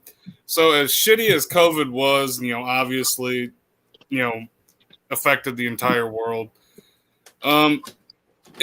If you didn't let it affect you completely terribly, without, in the realm of possibilities, it was a good learning curve, for me. I lost a bunch of weight, got healthier. Good for you, man. And, wrestling ever since that happened has just been going up and up, and hopefully it keeps going up. So, hey, if you could do that in a pandemic year, what you guys did, just imagine what the next couple of years hold without any of this bullshit, quite frankly, happening. Right. So I'd say with COVID, it taught me cleanliness. Like you wouldn't think how many. Well, I guess you kind of would if you're a germaphobe, but nowadays, man, I hate shaking anybody's hand. If they walk up to me in the locker room, I stick out the fist. Please don't try to shake my hand. I understand it's a huge sign of respect and everything, but yeah, there's like a select list that gets the hand. Yeah. And there's always sanitizer in my bag. There's times where somebody will come up and like they'll keep their hand and we'll shake hands, and immediately I'll pull my sanitizer out and put some in Jake's hand, put some in mine. So other wrestlers, please stop shaking hands, fist bump until it's gone, man. But it's taught me that, and it's also taught me that sometimes time off is good. I got into the best me mentally that I could ever have possibly have been because of COVID and the time off. So I look at COVID as a huge blessing in my life. It gave me the time off to get sober. It gave me the time off to get my mind clean. It gave me the time off to find the love of my life, so I wouldn't have these things had not the world paused. Well, hell, man, just, not to kiss your ass, but man, congratulations, because that shit's tough. And I'm glad that you got the best out of that, because you both are right. It's either you can look at that whole year and go, oh, well, this is terrible, fuck this, blah, blah, blah. But if you have the right mindset, you guys had it, and you guys can really achieve what you really want to with that atmosphere. And, on top of your hand sanitizer, I took it a step further. I was with Lysol wipes and spray. Because this is for shoot. Before I left for RWA for Rhodes Wrestling Academy, I got sick with COVID from that last WPW show. So I was 2 weeks out going. Yeah, there was quite a few of them. Yeah, Shane told me, he's like, hey, go get tested. So I'm like, okay, I'll go get tested.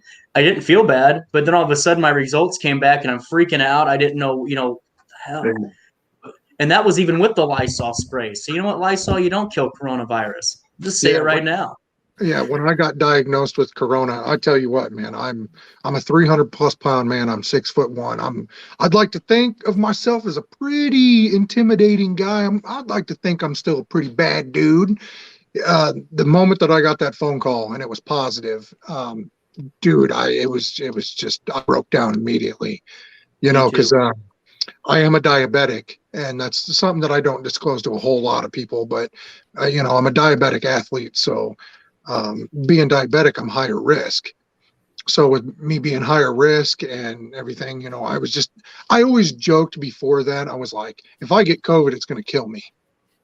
And, it was ha ha ha ha kind of thing. And then all of a sudden I have COVID and I'm like, shit. Right. That laughter and the joking went to more of a fuck, what am I going to do? Yeah. I'm not a religious person at all, but I was praying to something because I was like, please don't let me die. I got a baby on the way and, shit. So yeah, it was a very emotional moment, but I got through it luckily. And so luckily I was able to dodge it, knock on wood, but good. I haven't had it. I've had a couple, maybe, but nothing that turned out to be any positive results. Now Thank it's just deciding whether or not to get that vaccine. Right. I'm right there with you. I might know a guy with vaccine cards, but no, that's not for public disclosure. Hey. Real quick, before I throw it to anyone, there's someone that's been asking. I don't know if I was kind of gone. Sorry for that couple of minutes. I just had something come across I had to take care of. And that was no disrespect. I didn't mean anything by That's it. okay. Totally okay. They wanted to know what tag teams what was your top 5 tag teams, in the history of the business, whether it's WWE, WCW, NWA. Do you guys have that kind of Mount Rushmore? Or? I do. I don't know if Jake does. Yeah, I have a rough list. Cool. What are they? Yeah, go ahead, Jake. The Outsiders. I always like them. Rock and Roll Express, have to be up there. The Fabulous Freebirds, absolutely loved them. Arn and Tully. I like to think that me and Sid take most of our stuff, if we had to, from Arn and Tully, how we work in the ring and everything. Yeah. And I can see it. Like Hardy's. I always liked Jeff Hardy growing up. So, if you're ever going to make a Mount Rushmore, right, the very first thing you'd ever think of is Ric Flair, right? So if you're going to do it for a tag team division, the very first thing that you should put up there is the Legion of Doom or Road Warriors. That to me is top of the top. Arn Anderson and Tully, because there's nobody like it.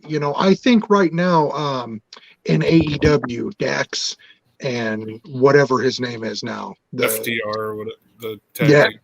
Tag. I remember their WWE names, but those guys, they come damn close.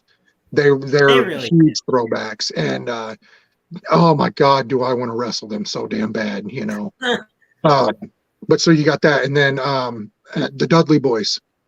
Oh yeah. They can transition so well. They can work with high flyers. They can work with other brawlers, and they can work hardcore style. They can work technical. They're so damn diverse that they're insanely underrated, if you ask me. And then number 4 would probably end up being Jeff and Matt Hardy, just for their charismatic. They're so damn charismatic, especially Jeff. I personally don't like Jeff Hardy from his old TNA run, because I just think he's a piece of shit, if you ask me. Moving on from that, though, the Hardy Boys were fucking amazing. Oh yeah. And then the Outsiders, because damn, they're cool, man. You ever seen anybody cooler than the Outsiders? No. So that's my Mount Rushmore. Well, I guess that's more than 4. That's 5. But there you go. Who the hell? We'll just add another piece of rock and carve it out. Right. If I had to add another one, it would probably be the Rockers, Marty and Sean. It's just yeah, they were pretty amazing. I'm friends with Marty Jannetty on Facebook, so I get the feed before the dirt sheets get them, and it sometimes they miss out on some great posts. I'm just gonna say that now. That guy is a ticking time bomb. I think it already exploded 4 or 5 times, but we're getting ready for the big boom soon. I think there's going to be one big one that's going to set it off, and cancel culture is going to eat his ass alive. Yeah, it really will. The fact that it hasn't already is a miracle. That's just oh God. Now I'm starting to think about Marty Jannetty, and I really don't want to. So moving on, Jeremy, Horace, do we have anything left before we go into our trivia challenge? I might know the guy you're competing against.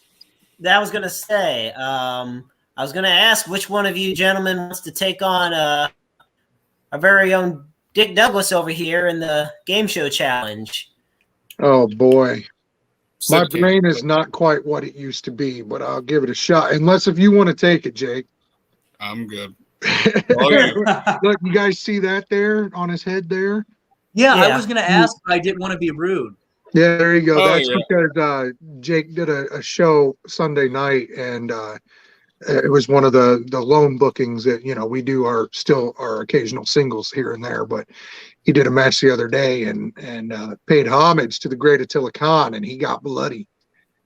So Nice. Go on my Facebook, you'll see all the pictures. his noggin's a little scrambled right now. So I think I'll take on the challenge, even though That's a hell of a tag team friend right there. That's a hell of a tag team right there.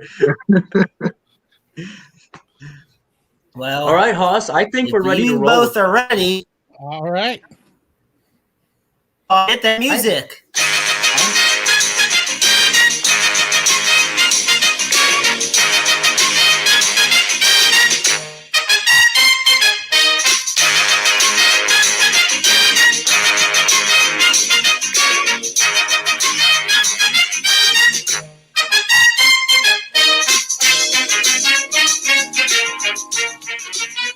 Make sure to have all your pets spayed. Oh, that's the wrong show.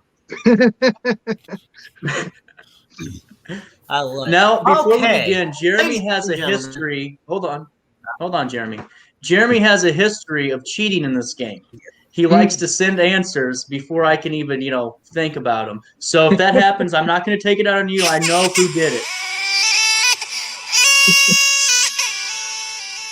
I love the auto tune on that. I worked hard to make that album. It was the only way we could make his voice sound like worthy of having it on the track. Okay. With all that said, welcome, ladies and gentlemen, to this week's installment of the world-renowned Wrestle Talk Podcast Game Show Challenge. Tonight's contest is scheduled for the best 2 out of 3 falls. Our contestants are Richard Dick Douglas and half of the Midwest Mercenaries, Sid Holland, and the featured WPW Tag Team Champions. Just going to throw that out there. Yeah. All right. You want some scissors, In honor Jeremy? Of tonight's. Yes, I'll take some. I'm working here. It's a visual art thing. Okay. The rest, in honor of tonight, yes, the Wrestle Talk Podcast Show Challenge titled Professional Tag Teams. In a moment, I will give information on 3 famous professional tag teams. The first person to win 2 falls will win tonight's game show challenge.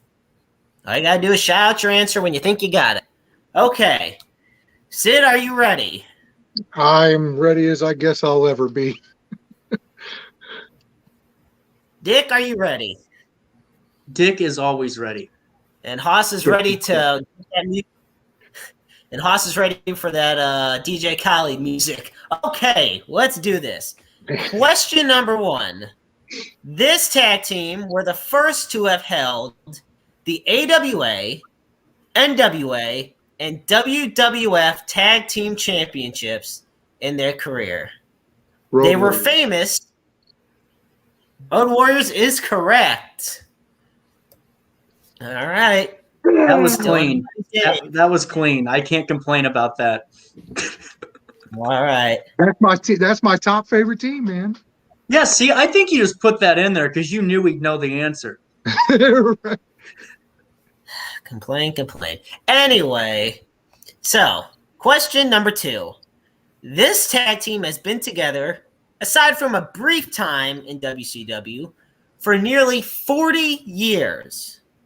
They have held the Continental Wrestling Association, Smoky Mountain, USWA, Rock and Roll Express. that. Oh, Dick got that one. Oh. He did. So we are tied. Oh, this We is got getting that one. hot now. We're on the final fall. Damn it. If I would have just been a little quicker on All right. Here This we is getting go. interesting. Oh, this one's going to lead to it. All right. Here we go. Question number 3. This one's for all the marbles, folks. This tag team has held championships all across the world. In their careers, they have held the ECW, the NWA, the WWF, Dudley Boys. the TNA, the Dudley Boys are correct. That music was All I do is win, no matter what. Got money in my bank, never getting up. And every time I step up in the building, everybody hands go up. And they stay there, and they stay there, and they stay there. So I just want to point out that I used to be on a winning streak with these until Renee and Jeremy started freaking cheating on me here and letting the fans answer questions. Now I haven't won a goddamn one in 6 months. Oh, no. I'm glad I could lose. You haven't been on the goddamn show in 6 months. 6 weeks. I'm seriously just surprised with myself that I knew the answer to all three of those. So quick. Give her. Hey, That was good. That was good. I know you didn't cheat on that one. Those are too quick to cheat on right there. That was smooth. well, thank you. See, Dick Douglas is a fair loser when Jeremy doesn't cheat. I knew that last one was really good. By somebody. Well, guys, that was fun. I don't enjoyed cheat, that. But you know what? One day, Dick will lose one where he doesn't complain. It's okay. It's fine. That's fun. Well, congratulations, Sid. Well, I want thank you you. guys to keep that hot streak rolling. Absolutely. And when I come back All right, Dick, I'm into gonna shoot, town, I want to see those tag Do belts the honors. from You want to do WPW. the honors? Yes. We will. We got this Sunday WPW, as you mentioned, and then I believe the 26th. Whatever the last Saturday of this month is, I believe the 26th, right, Jake? Yeah, I think it's 26. Okay, and so the 26th we're at IWA in Mount Vernon, Illinois. So we're also going for the tag titles there, and we're number one contenders there as well. So we're on to big bad things, man. We're hoping that everybody just keeps supporting us and hangs in there with us, because we got some more up our sleeve. We really do. Damn! By the time I come back, you guys will have 7 belts. You guys are on such a roll. I wouldn't doubt it. Absolutely. Well, thanks for your guys' support. Okay, just a always. I'm telling you. I'm glad you guys asked us to be on. This is something that It I've is wanted to do for a while now. So Yeah, I've never done a podcast before. This is my very first one, so it was really cool to be on here, guys. Oh, cool, man! I'm glad we could have been your guys' Well, I got one more.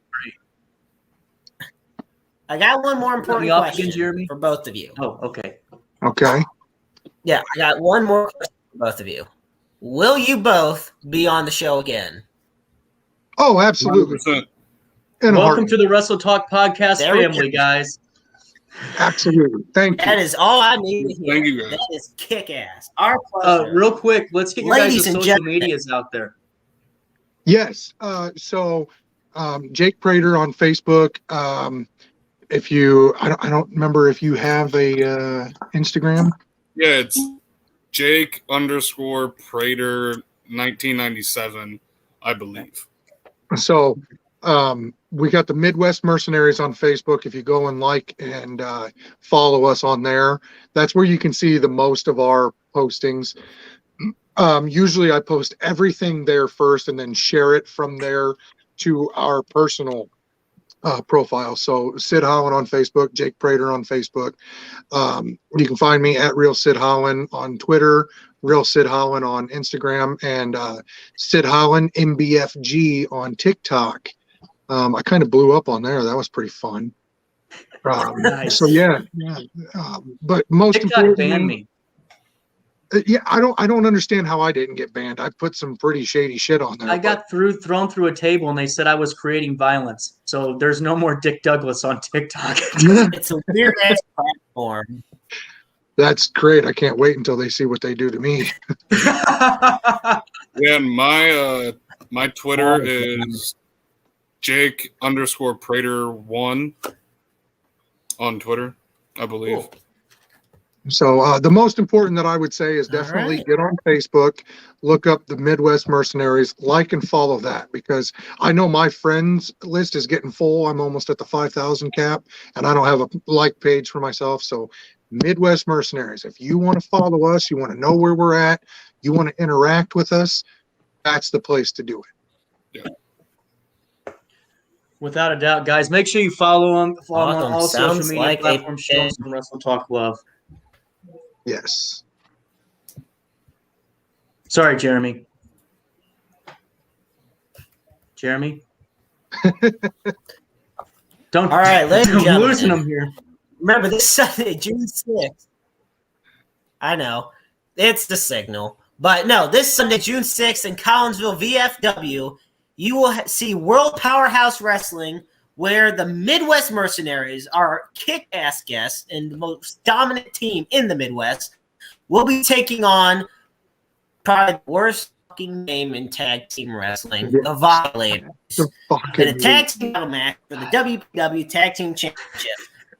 Ladies and gentlemen, Big Prater and Sid Holland, Midwest Mercenaries, right here on the Wrestle Talk podcast. Gentlemen, it's been a great pleasure. Thanks for having us. Yeah, absolutely. This has been outstanding. Way more fun than the other ones I've done. Great. Hell yeah. We love to hear it. We're going to have you on again soon, guys. After you keep collecting more belts, we got to have you on again to have a celebration ceremony. Man, can't wait. Hell yeah. Thank you, guys. Thank you. Well, thank you.